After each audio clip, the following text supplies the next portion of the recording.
is going to be, your packets are in front of you, and when you open them, you'll see the only agenda item for next Tuesday is the ordinance that's coming back to you all again in a much different context about the restaurant rules along Park Avenue. And when I say much better context, I am very, very thankful to the Park Avenue Association folks who have taken on this challenge to try to define the rules. You know the rules are kind of half broken, and to try to find a way to improve our ordinance. I think they all will agree. They discovered now that it's not that easy to define in words what you want and what you don't want. And all anyone that does out there is, of course, pick apart with this scenario and that scenario about, what if McDonald's opened an ice cream store? Or, people can imagine scenarios to where your solution doesn't work. But we believe that we've done some very good things in this ordinance that is coming to you. And Frank Hamlet's going to talk about them in more detail, so I'll just quickly say there's three things that were absolutely essential that needed to be done that are in this ordinance. One was clear up the definition of fine dining restaurants and put in there how we expect them to operate and not operate, because our previous definition lacked a lot. We also needed to cement what everybody wanted to do, which was make sure that we prohibited fast food franchises along Park Avenue, because we were wide open in some respects, and this does that. We also needed, at least from staff's perspective, and this wasn't a huge pressing need out there, but we felt we needed to do something about what's happened with the menu creep of the coffee shops and the bakeries that once were coffee shops, but now you can get breakfast, or the bakery that now you can get ham and cheese croissant for lunch. And so we needed to address that. And so this does those three things, which is great. And then there's another thing that Frank will explain where we're talking about another opportunity for what's defined as a non-fine dining restaurant. So with that little segue, I'll turn it over to whomever is doing that. And thank you all again very much for helping us.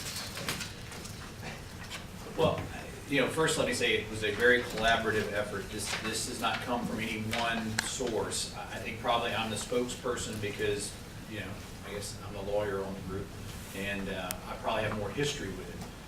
We've been dealing with the issue of dining on Park Avenue since probably late 2011, certainly with great earnest through 2012, both on the south of Comstock section and then just overall.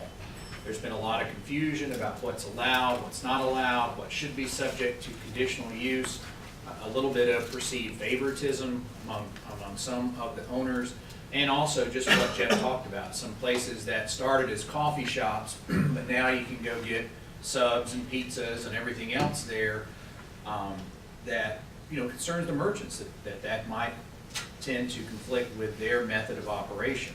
So Park Avenue Merchants Association, Winter Park Chamber, the folks sitting right here have really done the heavy lifting on this. To get to here, we have met with, of course, Jeff, the city manager's office on multiple occasions, economic development, Park Avenue Merchants Association, various stakeholders along the avenue, including tenants and landowners. We've taken input from outside sources, and the ordinance you see before you is a product of that collaborative effort prepared by Ms. McKinney, who in my opinion has done an excellent job taking a lot of input from various sources and distilling it down into what you have before you. So, first thing I want to talk about is were the goals for this revision. Excuse me just a moment.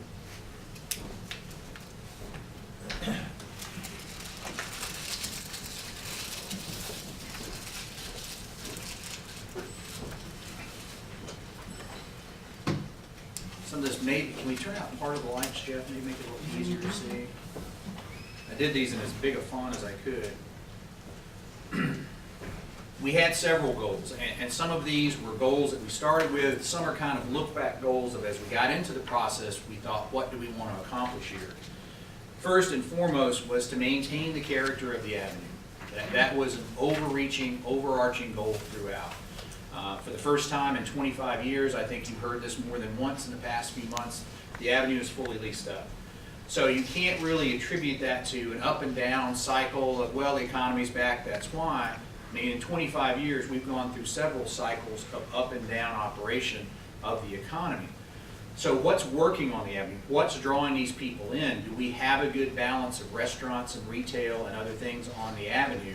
But certainly we want to keep that character and make it a priority that fine dining is the first priority. So you'll see that reflected in 1 and 2. 2 more talks about a little bit of the Park Avenue corridor specifically, and I'll get to that. But we want to promote locally owned or operated small businesses. That's something that came back from the merchants. Something we heard at City Commission is, we don't want to exclude, new test restaurants, for example. It might be something we want on the avenue. Maybe they don't have a history somewhere else. Maybe it's operated by some larger national firm, but it would be a good test restaurant to see if that concept works in a fine dining district, while at the same time providing some options beyond fine dining to encourage those people who might not want to come to the avenue for fine dining, or quite frankly couldn't afford to come to the avenue for some of the fine dining, to have some options for meals, particularly as we were going through this, dealing with families who bring their kids out and may want a little bit less expensive experience. And please, anybody interrupt me anytime through this, I'm happy to answer any questions. 3 was to try to clearly define both what is fine dining, what other restaurants do we consider possible allowable uses, also more definition of exactly what we're seeking to prohibit. George was very helpful in this. He found an ordinance from Carmel, California that was their effort to prohibit fast food restaurants from certain districts there. One of the things I think Jeff alluded to earlier when he was talking about the banks and everything, you can't put hard caps, so to speak, on how many banks you can have or things like that. You can set policy, you can set aspirational sort of goals to say these are the types of things we want to see, and you can certainly prohibit certain uses if they have an adverse impact on what you're trying to accomplish. And so we've tried to pull that in here to make sure this will survive a legal challenge as well. 4 was, if we're going to allow some, what would you consider non-fine dining restaurants, and please don't get hung up on the definitions, you'll see what we're talking about here down the road. We want to limit that so that those don't overwhelm the character of the fine dining restaurants on the avenue. 5 was clarifying the rules and definitions for what types of restaurants we're going to allow, defining the scope of permitted and conditional uses. And number 6 was not necessarily a surprise, but was a surprise to me, at the vigor at which the merchants really thought 6 was a problem, is that the restaurant's creeping into becoming something more than they started as. All of a sudden, you've got a coffee shop that opens next to you. You may not object to that. Then, 6 months, a year down the road, they're basically serving the same things you are. The city really had no mechanism to keep up with that and regulate that. This really goes on to various clarifications for certainty. One of the goals we want to have is easier ability from the city's perspective to enforce the rules, but also from a landowner's perspective, more clarification so if prospective tenants can come in, you can give them more certainty in, look, this is going to make it, that's not going to make it. And there's not a lot of gray area anymore. And then finally, this isn't reflected in the ordinance yet. We're still going to be working on this through the time it comes to you and comes to City Commission. But the goal here is to not go back and try to create some new code enforcement overlay on existing restaurants, except what's here, in the sense that they are here. Okay? Palmanos, for example. Coffee shop or not a coffee shop. You can't go back and regulate that. You can't go back and say stop serving food, and I don't think anyone in here would complain that Palmanos or anyone else has been a real detriment to the avenue. So the goal here is not to go back and punish those who may have creeped into something else, but to look at how those modes of operation are going now. We can snapshot those. However, If those operations change or those buildings go vacant, then the new ordinance applies and limits exactly what can go into those spaces. But you could enforce the code if you wanted to, in the case of Carl Well, Mines. that- You could do that now. Consider- Yeah. You could do that now, but what you're suggesting is, don't do it because they're fine, they're accepted. This would make them But you- grandfather. But you status. could do it if you really hard nosed about it. Correct, I think that's correct, yes. And the other thing we found was that we would be doing that to too many places. There's a number of. Oh, I know, that's So what we- makes you this a know, whole, like, slippery slope. It is really difficult. Because you have some businesses we talked about that have just crept because they think it's good for their business model, but take Starbucks, for example. You know, they start out coffee, well, nationally now they serve a larger variety of stuff. Can this franchisee really go back and say, we're not gonna do that? You know, I mean, reality sets in to some degree that, you know, part of the difficulty in doing this, as you'll see, and Jeff talked about, is, you know, I think in certain people's minds subjectively, restaurant X is okay, but a restaurant who serves a similar menu but may not have that same cachet would not be okay. So defining that, finding where that line is very difficult. But we've tried to sort of bridge that gap a little bit, but have looked at the avenue, while some things certainly are objectionable, they were approved, they're in, can't really fix it now, and the ones who have crept to be something more than what they started to be, you know, while you could go back and drop the hammer on them, quite frankly, I'm not sure that public opinion would be to do that. I'm not Well, suggesting. Right, I understand, yeah, absolutely. You don't need to drop the hammer on it, but what, can't you set in motion something that states they have to come back to the commission if they want to change their menu? You'll see that in here. Okay. So if there's a Absolutely. further There's got to be expansion. some Correct, oversight. correct. Snapshot only applies today, it's not a long-lasting snapshot. So yeah, if they wanted to further change their menu or change their mode of operation, they do have to do that. And you'll see on number 9, one of the things we realized too was the business application didn't give the city enough clarity about what people were coming in to try to do, particularly in that restaurant context. We've also gone back and proposed some modifications to that. So that's really what we tried to accomplish. So in the case of Panera, Panera. which is a walk-up, you don't get service at the, and that was apparently okay because they had parking, correct? It was counter service, so it was okay because they had parking. So let's say that, and they don't have a drive. Let's say McDonald's wanted to come in where Firehouse Subs is. And they got parking in the McDonald's garage. Right. Will McDonald's could come in? Technically, Pete, you're correct. However, Well, yeah, go ahead. they could have Right. come in, absolutely, but under the new definition They're of fast food prohibited franchise, fast food. they are prohibited. They'd be a prohibited use. So this The is trying to predominant clear that. business model includes a drive-through component. Oh, okay. We didn't used to have that. This is a good addition that we got Right, I see what you mean. But you've identified part of the problem is, you know, from my perspective, looking at it legally, fast food, sandwich shops, sub shops were prohibited uses. Panera shouldn't have even gotten a chance to apply for a conditional use because they're technically a sandwich shop. That's right. However, again, they're here and a great And addition I to don't the think avenue. anybody would say, just like Polano's, they should go, we should put the hammer down. I think people like that location, they like Panera, they like it. But my point has always been, you like Paneras, but you don't like McDonald's. That's a subjective thing. A lot of people like McDonald's, they don't like Panera. Right. So I think that's a, And we've tried to capture that in here. We have as we go through. I'm going to briefly go through the overview. You'll see that what we've established here largely for the restaurant definition changes deal in the Park Avenue corridor, which for the purposes of this section of zoning is Park Avenue and the intersecting streets 140 feet on either side, not the entire C2 district. Okay? The reason for that is you have a little bit of C2 outside of the Park Avenue corridor in Hannibal Square. And actually, I think, Jeff, didn't we determine over at the Kmart Plaza, for example, you have C2. But we limited it to the Park Avenue corridor for some of these things because that's certainly the point of most emphasis.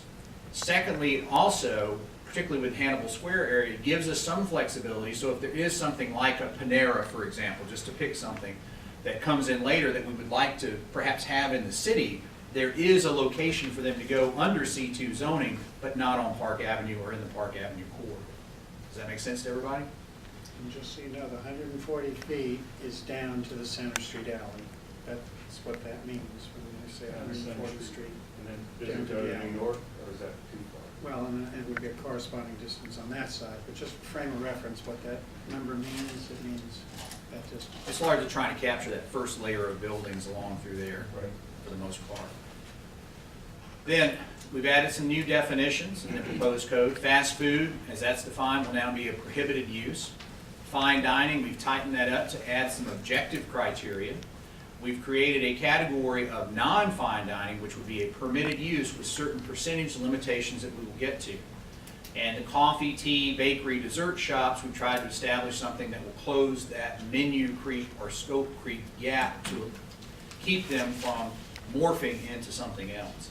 When you go into the percentage of non-fine dining, do you have percentages for other allocations along Park Avenue between restaurants, non-restaurants? No. You know, retail? This would be the only thing that would have some kind of limiting percentage? Correct, because we're trying to capture the focus being on the fine dining with other options, but to keep that on fine dining.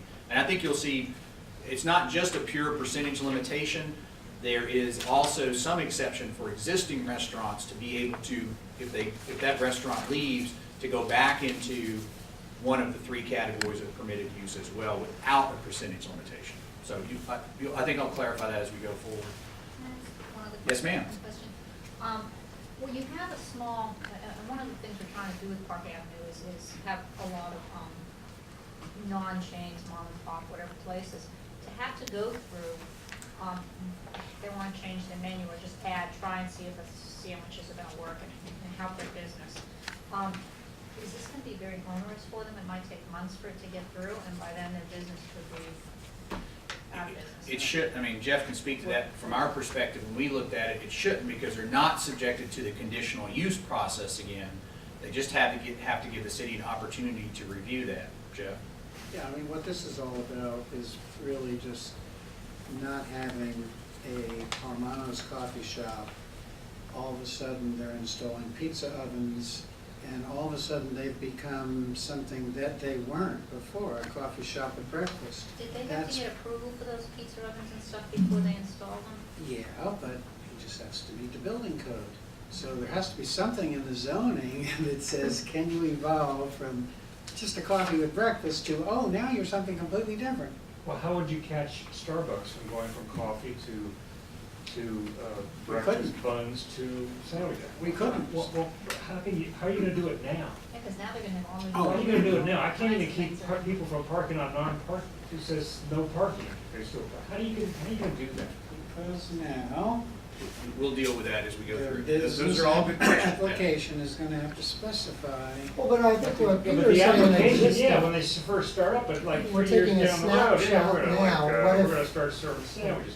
Unless you walk in there, or me walk in there, hey, look at this, who's gonna enforce this? And you see that now with merchants. I mean, they definitely, like part of how we got to this point was merchants saw that there were so many inconsistencies and were very vocal about it. And how many phone calls have you gotten, Jeff, and Sylvia, and code enforcement, and. I just don't think it's gonna be effective in enforcement.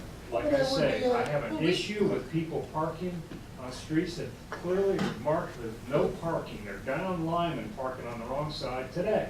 but Peter, it would be a code enforcement issue, Yeah. just like a code enforcement violation can go on for years and years until someone reports it and it's noticed, and then once you do. If I- I mean, But then once you do, they've been served it for a year. Yeah, if I could add something too, you raise a good point. The spirit of this when it came through, a lot of the consternation and concern came from, again, from a lot of the merchants that really wanted to protect the integrity and also maintain a sense of fairness. And I'll say, from the business community, we certainly don't want to prevent or make difficult a shop that wants to evolve, change their menu, because we want them to succeed. And particularly if there's demand for it and it continues to serve the needs of the avenue, we want to encourage it, in fact. But clearly, there is a line that has been and can be crossed where you're doing more than modifying your offering and how you serve people. You are graduating yourself into another category, which may have limits, which we may have a lot of, and which may Impact have fees. impact fees, which may have a lot. So all we wanted to do was to not create a police force where you're going out inspecting everything or creating a tattletale district. It wasn't that at all. It was just we wanted staff to have a mechanism so that when something did rise to the level, if there was an uproar or a bunch of complaints came in, the now city has a mechanism to send code enforcement, and if it rises to that level, then there's a process. And there's an application, a conversation, and so forth. But the little nuances and so forth, it wasn't really designed to do that. And I will say that the first pass, we came up with probably more stringent police power, which we all said, that's not realistic. So we also had the same conversation. We backed off it, but we felt like we had to allow some enforcement because it just is playing by the rules. You have to be fair. And there's no vehicle now to do that. So what we're doing is giving that vehicle, so if that does occur, the city can err on the side of, wait a minute, you're morphing too far, bring that up to public comment. It goes back through P&Z and City Commission to get that approval. If you'll see there's some allowance for incidental type things. If a coffee shop starts serving coffee cake, okay, great, probably not a problem. But when you get into the wholesale change of operation, that's what we're trying to deal with. Yes, sir. I was just going to say, in my line of work, we are constantly dealing with Orange County in terms of zoning, and what they'll do is they'll designate your primary line of work and your ancillary line of work. And you can have a primary designation, and you can have several ancillary designations, but you cannot make an ancillary a primary. And I think that might be effective here, because you can't change business lines without getting reapproval, but you can have multiple. You can sell coffee, and you could have an ancillary sandwich and yogurt and whatever you want to call it, but you can't all of a sudden sell yogurt and not coffee. And realistically, the coffee shops aren't turning into fine dining restaurants. The coffee shops are turning into what would now be a non-fine dining type of thing. Or, for example, a coffee shop now wants to turn into an ice cream place. They've got to go back and reapply to the city and give the city the opportunity to deal with that. Whereas in the past, it's kind of, well, if nobody's griping, nobody's going to do anything. And even if you had griped, probably would not have been a very effective vehicle to fix that. Frank, can I ask this question? Can you, three of you, I know who I know, but can you introduce you just in case there's somebody else who we're talking to is what I'm trying to. Ladies Oh, first. Lane Brady Macheski, I'm president of Park Avenue Merchants. And what's your business can be? Cosina 2 and 4, I'm also one of the owners of Cosina. And I'm Daniel Butts, I'm the board chair of the Chamber of Commerce, also work with Battaglia Group, and we're also a landlord. And I'm Patrick Chapin, I'm the president and CEO of the Winter Park Just Chamber. so we know what we're. Yeah, thank you very much. Thank you. Yeah, that's good. Sorry about that. And so you'll see we've modified the business application as well. So here's our current guidance. This is what you're working under in the city right now. Is kind of a very big picture definition of a fine dining restaurant. Some of this we've retained because it makes sense as part of the definition, but we've tried to rein it in quite a bit. So right now, it basically says fine dining restaurants, you've got more than 50% of the gross revenue is from meals and food, not alcohol. Waiter, waitress service, fine dining cuisine. You can't have payment done at the counter, you can't have sandwich shops, sub shops, or any type of fast food business. That's the only statute ordinance we have to regulate this, okay? And this is turned into, well, fine dining equals table service. That's where we have sort of come to rest on this issue. And that's caused a lot of consternation, just like you mentioned earlier. McDonald's wants to come in and have table service. Currently, under our definitions, they could do that. You could debate about fine dining cuisine, you could debate about a lot of other things, but that's where we've come, even though there's a prohibition in another part of the definitional sections of the statute about what's not allowed. The sort of common knowledge has become fine dining equals table service, which is what we're trying to define better. And then we got the C2 zoning current guidance, which incorporates that and allows as a permitted use also ice cream, tea, coffee, cheese, bakery, little incidental stores, etc. Now here's where we start with our new definitions. Now these are taken from the proposed ordinance that you have in front of you. I've just tried to clean them up a little bit. So now a fine dining restaurant, which is going to be a permitted use in the Park Avenue corridor and in the C2 district. Okay, so wherever we are in C2, fine dining is allowed. Okay? That hasn't changed, that's the way it is now. Right, that's the way it is now. But the new definition is, we stick with the 50% of gross revenue because we want to distinguish, that's designed to distinguish bar versus restaurant by the liquor license laws. And they must meet the following criteria. You have to have a host or hostess regularly present to greet and arrange for seating. Food and beverage service is provided via table service by servers. Dinner shall be non-disposable, no plastic spoons and forks and that kind of thing. Ordering, food service, and payment is done at the table instead of at the counter. And the menu consists of fine dining cuisine with a range of different things, appetizers, entrees, desserts, etc., along with appropriate selections of wine or alcoholic beverages. To qualify for fine dining, you have to meet all of those criteria. Not some of them, not part of them, all of them. Okay? Establishments which include a drive-through or ordering or payment is done at the counter, and the food or beverages brought to the table shall not be considered fine dining. Payment can be allowed to accommodate takeout orders. We did add that, so we didn't get into that exception. Takeout orders shall not exceed 10% of the gross revenues. Very difficult to deal with that, getting reports from the various businesses. However, you do need to have some standard. I think it's going to be like Justice Stewart's definition of pornography is you'll know it when you see it. So now this was a big issue. How do we keep the McDonald's out? How can we keep McDonald's from offering table service and coming on the avenue? And what we've said By the way, now. just has McDonald's approached the city at any time in the last year or two? No. Okay. I thought that. Just picking an example. I understand, but I'm just curious as to whether it actually makes the motion. It's not the only avenue.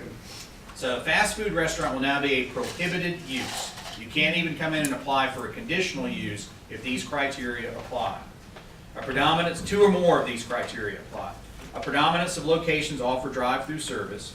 The menu consists of predominantly fast food or takeout food, typically consumed on site or off-site as to-go food, pre-made and wrapped before customers place the orders, served with disposable tableware and are typically served in paper or plastic containers. Food is typically ordered from a wall menu at a service counter. Food consumed on the premises is typically ordered while customers are standing. Payment must typically be made by customers before food is consumed. Customers bus their own tables. Service counter is closer to an entry exit than the seating dining area and the bright illumination. Now, word typically is used in there a lot to avoid someone coming in and saying, well, we don't exclusively do it this way. So we're trying to look at the predominant business model, not the business model they might propose to the city to get on the avenue. Okay? Those are considered a fast food restaurant under this code. You'll see there's a provision there that says even if it also meets the criteria for a non-fine dining restaurant. So you can't use non-fine dining criteria to get around the fast food prohibition. Okay, does that make sense to everybody?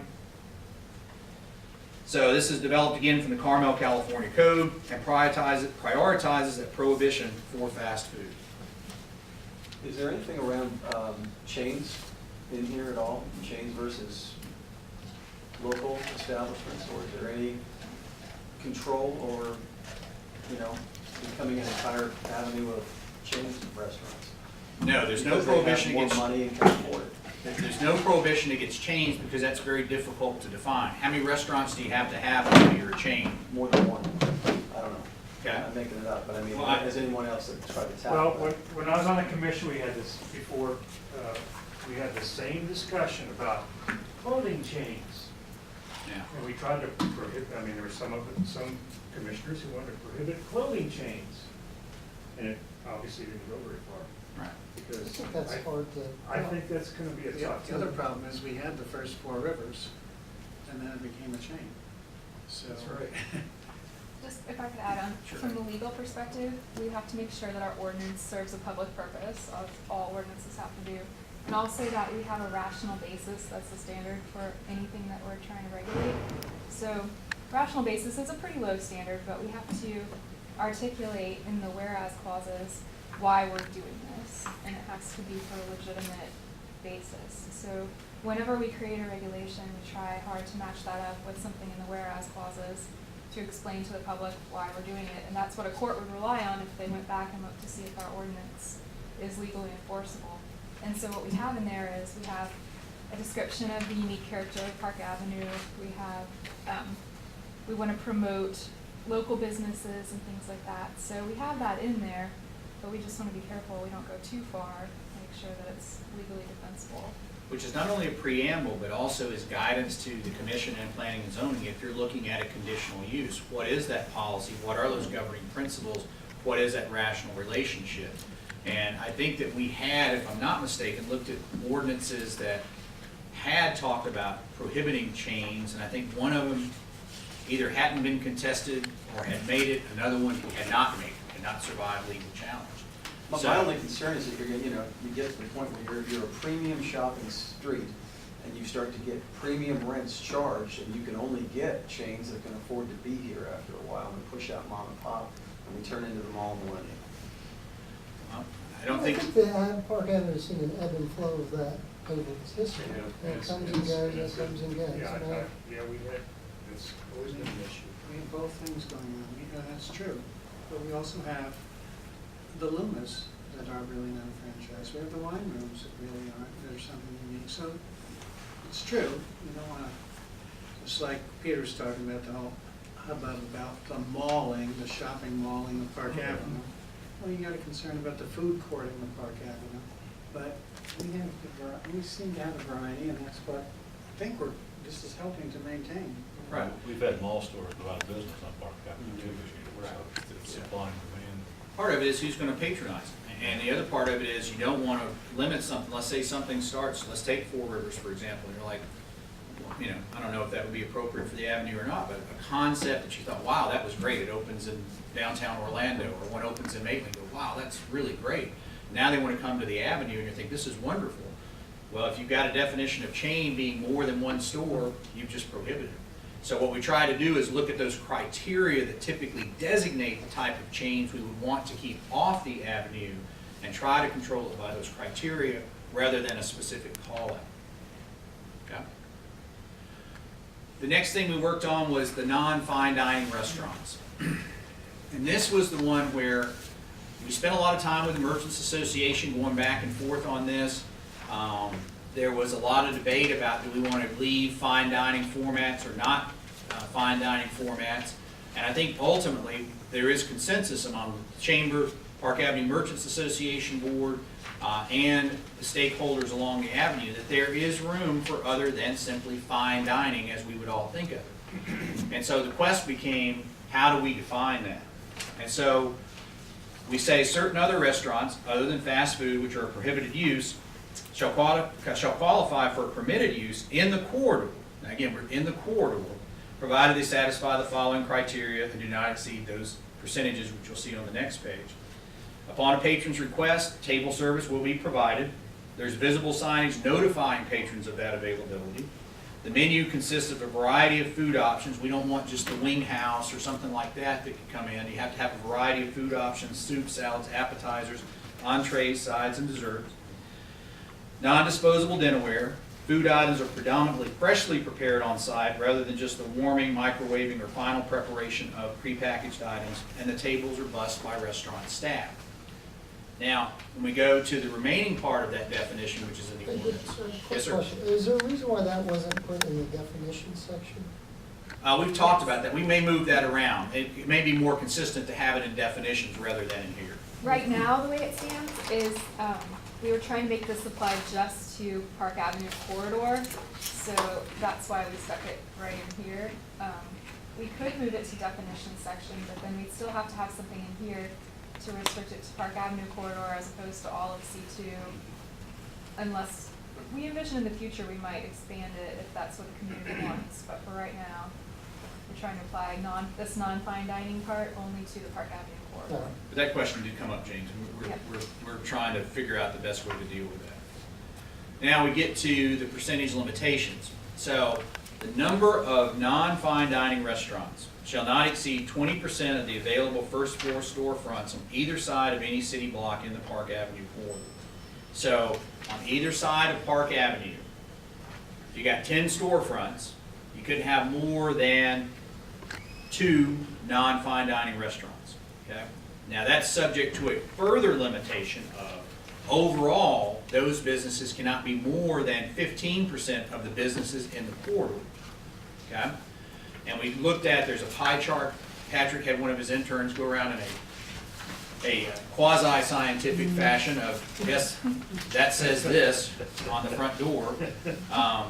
And those are how the percentages largely work out right now. And so it's an effort to kind of capture where we are, but not allow us to go any further.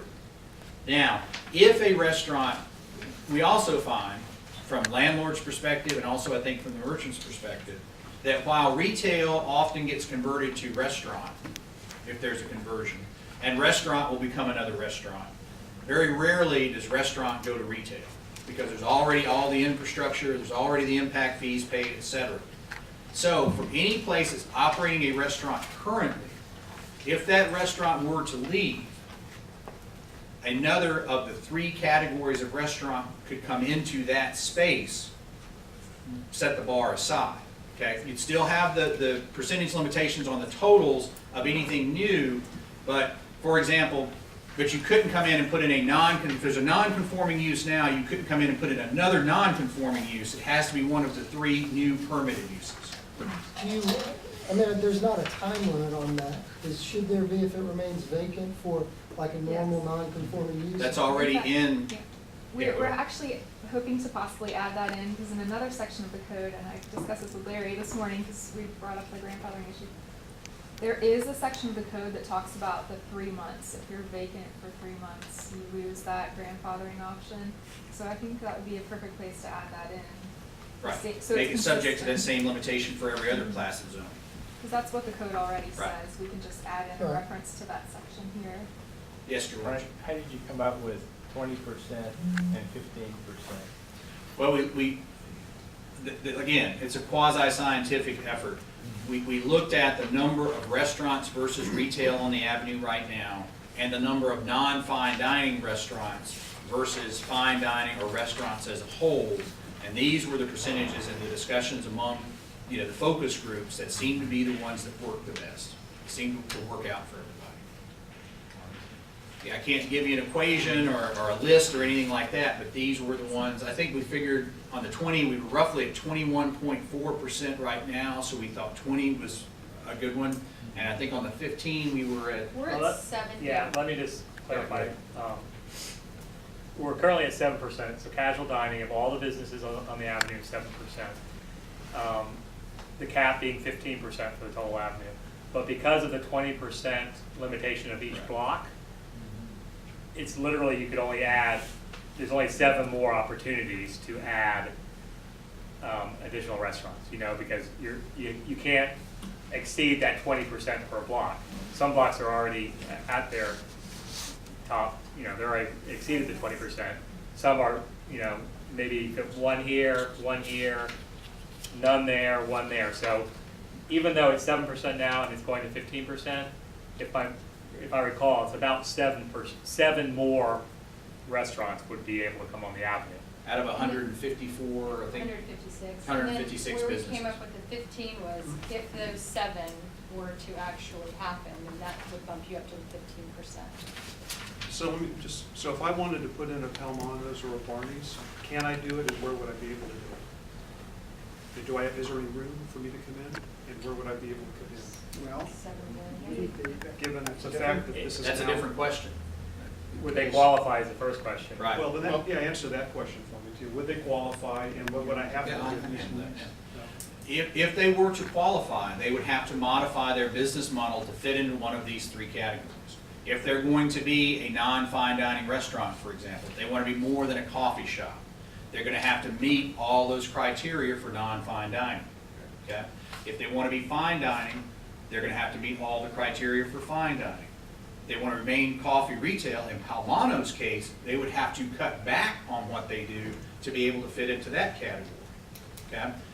Now, if Palmanos, for example, which technically, and again, I'm not being critical of any business, I love these guys, I go to Palmanos as much as anybody, it's a great business, but technically, they would be a non-conforming use in the way that they're operating right now. Okay?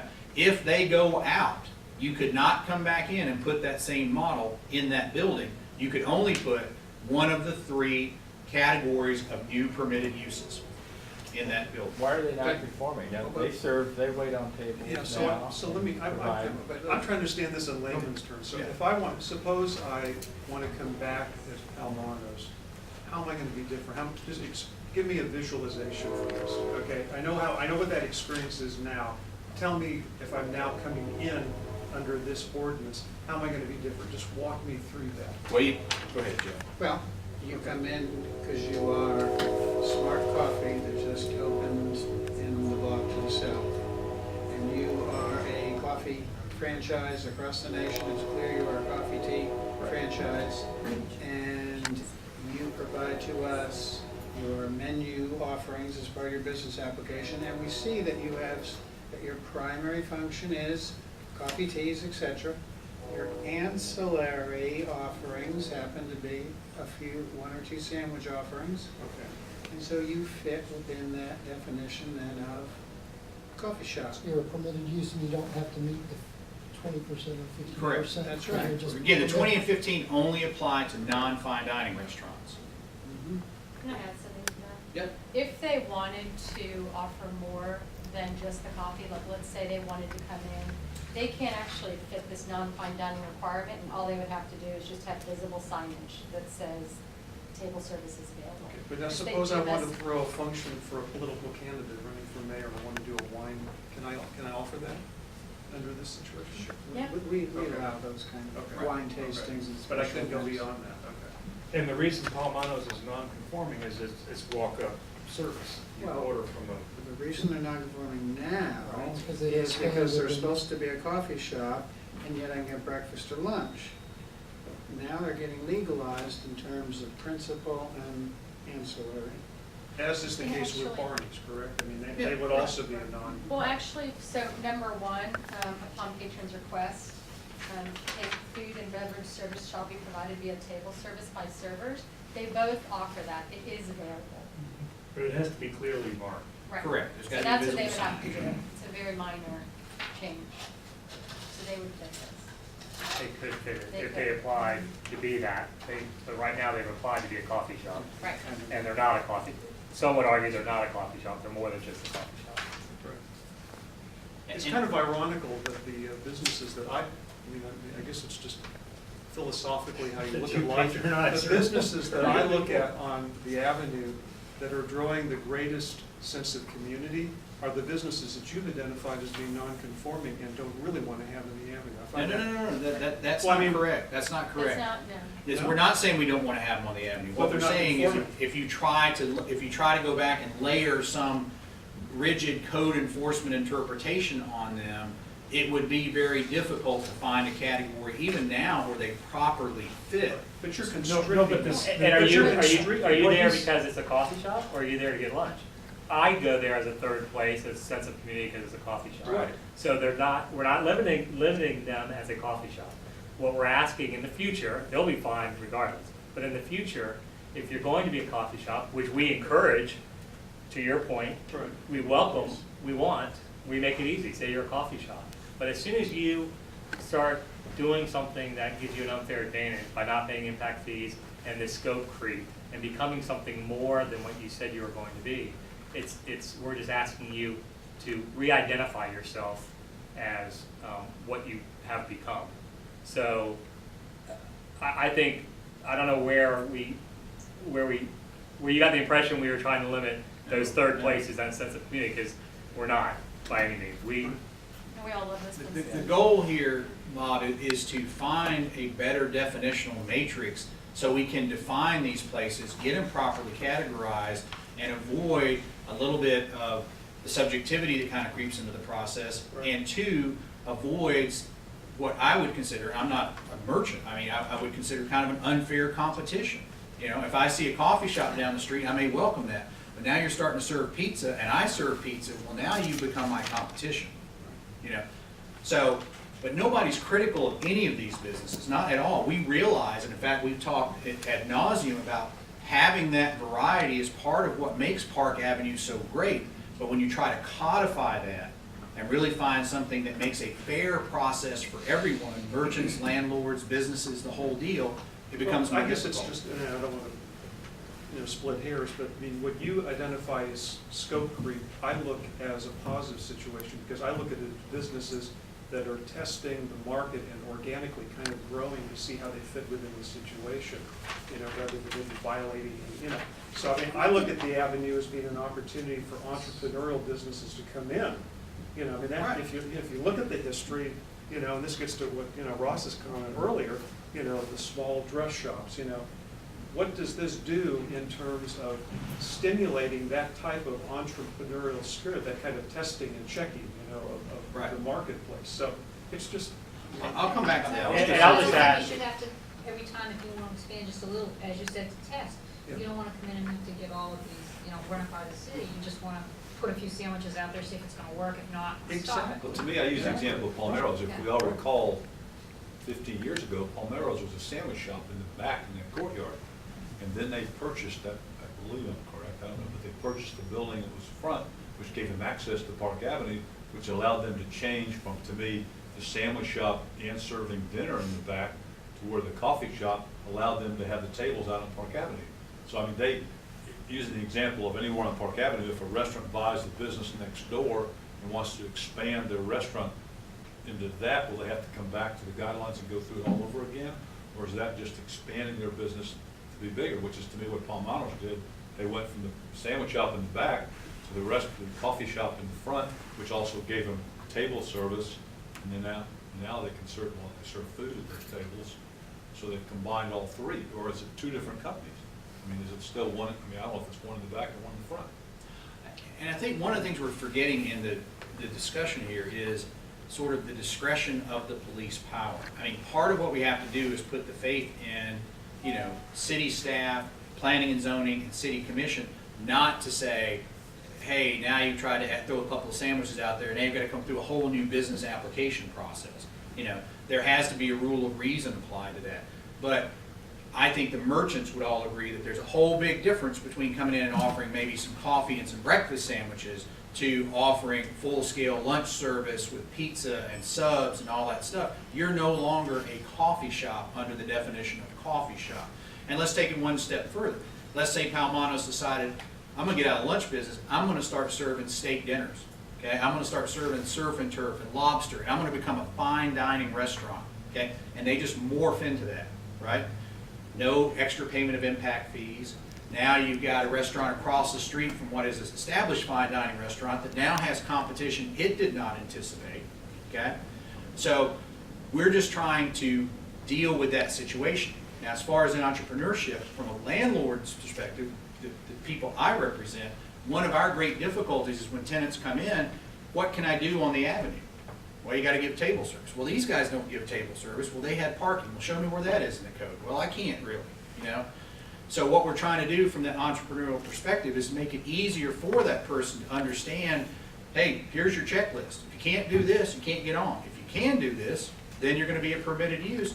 Or if we're at some limitation on non-fine dining, you're going to have to deal with that. Since you represent these clients, right, so from your perspective, you believe it's your professional opinion that this ordinance, when you're meeting with these types of clients, actually encourages this? In other words, is this giving you a greater opportunity than it did, let's say, without the ordinance to be able to stimulate this? Two different questions in my mind. I don't think it gives us greater opportunity. In fact, I think it restricts our opportunities, but it gives us more certainty. This ordinance is a part of a compromise efforts between the merchants and the landowners to get that certainty. So he has the rules now, he can tell them that, yeah, this is appropriate. No, okay, but wait, I want to pursue this a little bit more. Yep. Okay, now. Can I ask one question? Yeah. All of this can be circumvented by going for a variance. No. I mean, you can't. So this is the rules. You couldn't be a coffee shop, the 8th coffee shop on the street and say, I want to be the 8th coffee shop, let me take it up and seek a variance. You won't even get to the starting. No, you No, wouldn't. there's no percentage limitation Yeah, I on was gonna fine say, dining or coffee shops. The coffee shop's not the right Right. example, but you know what I'm getting at. Like- Right. I mean, do they have the ability I think to appeal?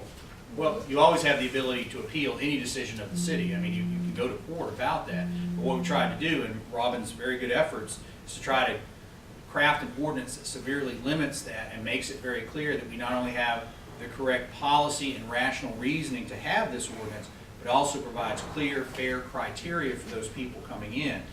One of the things we talked about earlier was okay, if you're a non-fine dining restaurant and there's this percentage limitation, should there be an ability to go seek a conditional use, you know, if you meet the criteria to get beyond the percentage limitation?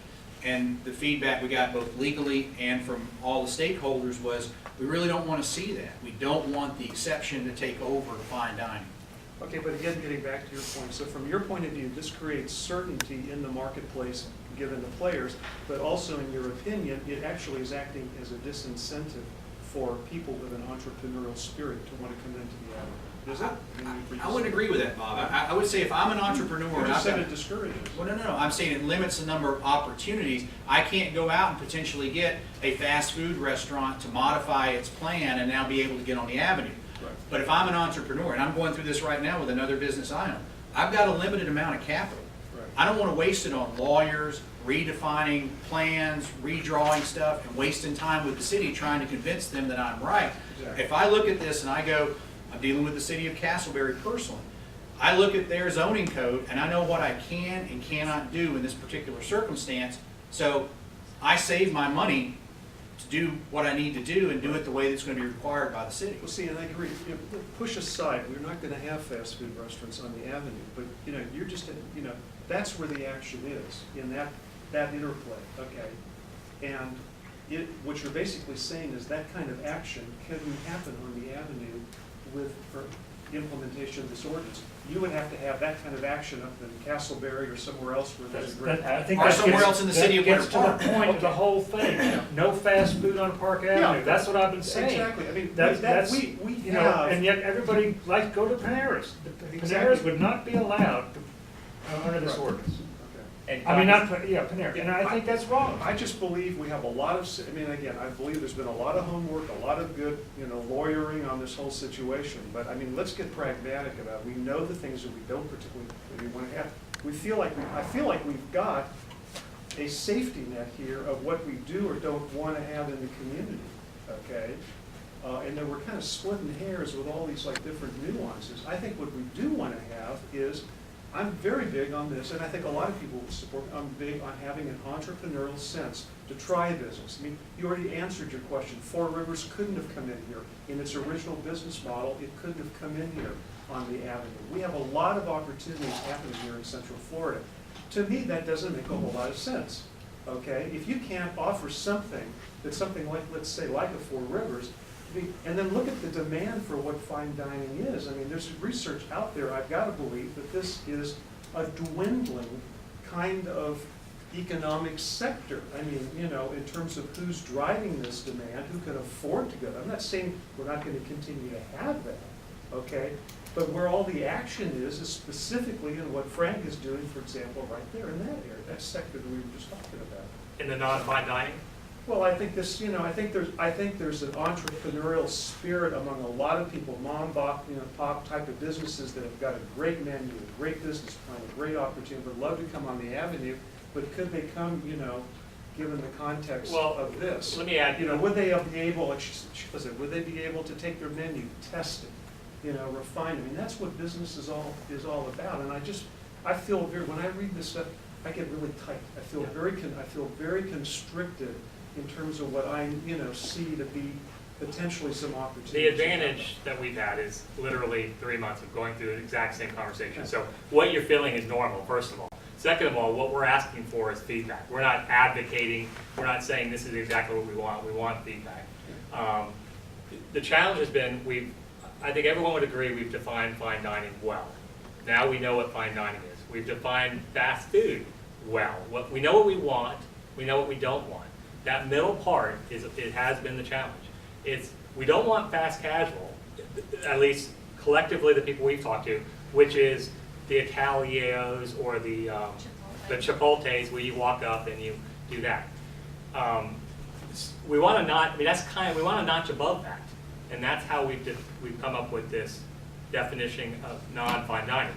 When you think of a non-fine dining right now, come up with an example. We couldn't really come up with one that fitted perfectly, which we believe gives wiggle room to those entrepreneurial people who want to come in, you know, who's opened something in Napa Valley but would fit here in Park Avenue. The problem with Panera, and you mentioned it first, we like Panera, But you said at the very beginning, so you just mentioned you don't like this because we wouldn't allow Panera. Well, there's three restaurants that I patronize on Park Avenue, three. Yeah. Brandywines, which is now Tiffany's, Panera, and Palma's, okay?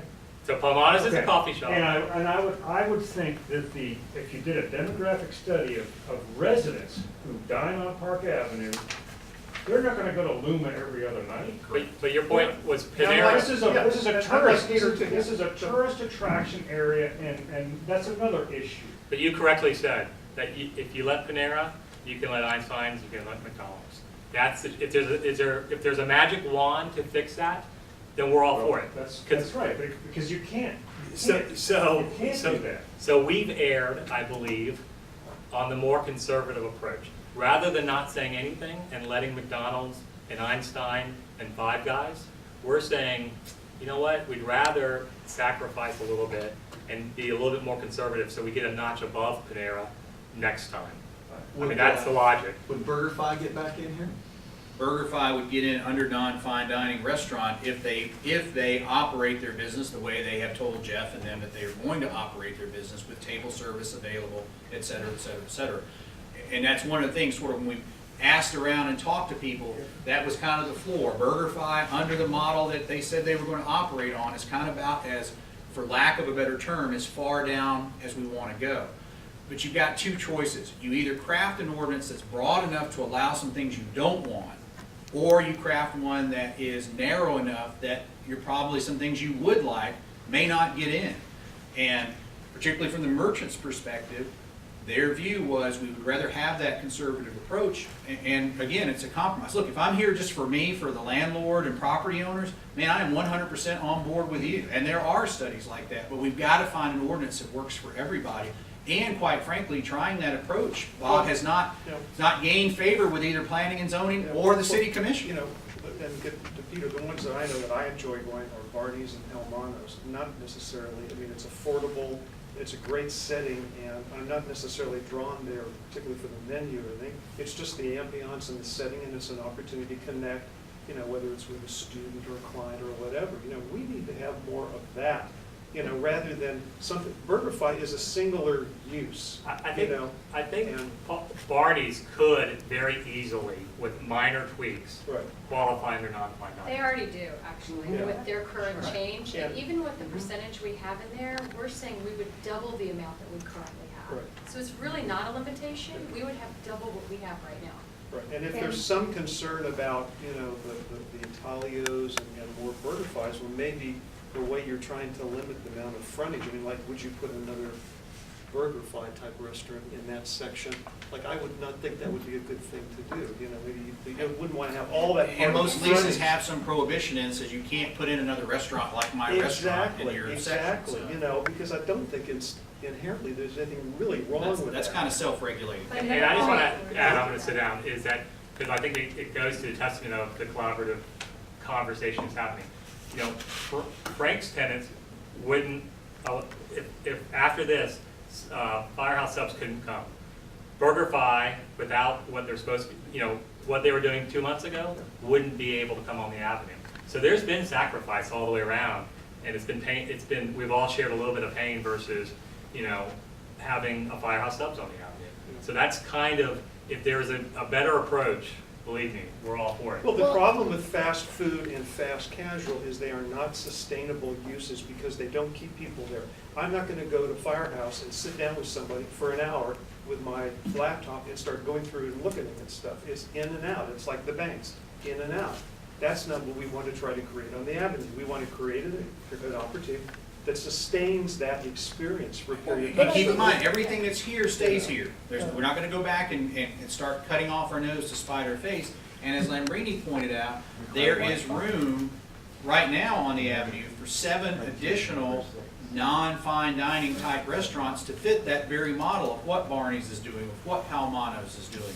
There's no limitation on coffee, bakery, dessert shops, things like that. There's no percentage limitation on those. So there is ample opportunity, I believe, here. Robin, I know you've been trying to. I know, I just wanted to You be can. This is an important point to keep in mind too. Right now, the situation is if you're not a permitted use, you have to come in for a conditional use.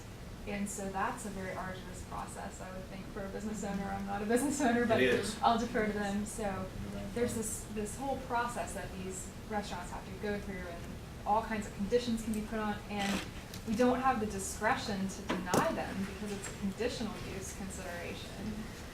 So here, a business owner is gonna say, as long as I meet 1 through 6, I'm permitted. You know, I'm good to go. I don't have to go in front of the commission and get all these conditions on me. So just keep in mind the situation we currently have. And that's where we try to strike that balance, is to say, hey, give me some defined criteria that I know I can get in or get out, so I'm not wasting my time and wasting my money. Right now, the conditional use process, restaurant or whatever, is at least 60 days or more. You know, What is the discriminating difference in this ordinance between, is the only difference between fine dining and non-fine dining is that fine dining, the way I read it, has a hostess? No, there's a few more limitations. There has to be full-time table service, there has to be a host and hostess, there has to be, Well, that's non-fine dining, full table service. right. No, You can always on request. You gotta have, you know, plates and forks, you can't have plastic, you know, different things. Yeah, There are yeah, differences. they bust the tables, they do. Right. I mean, I think one thing we have to keep in mind is this is something that has been put together not just by the landlords, property owners, but with the Park Avenue Merchants Association. I mean, their only goal is to have a healthy Park Avenue, and they are coming forward and saying, this is something we think works for us and helps lead I think to a it's healthy I Park think it's a Avenue. great collaborative effort, okay? And I think it's wonderful to take a look at the avenue, but it gets back to Peter's original comment. I think we need to get, also Ross, we need to look at this from the big picture. We need to look at the avenue relative to what's happening.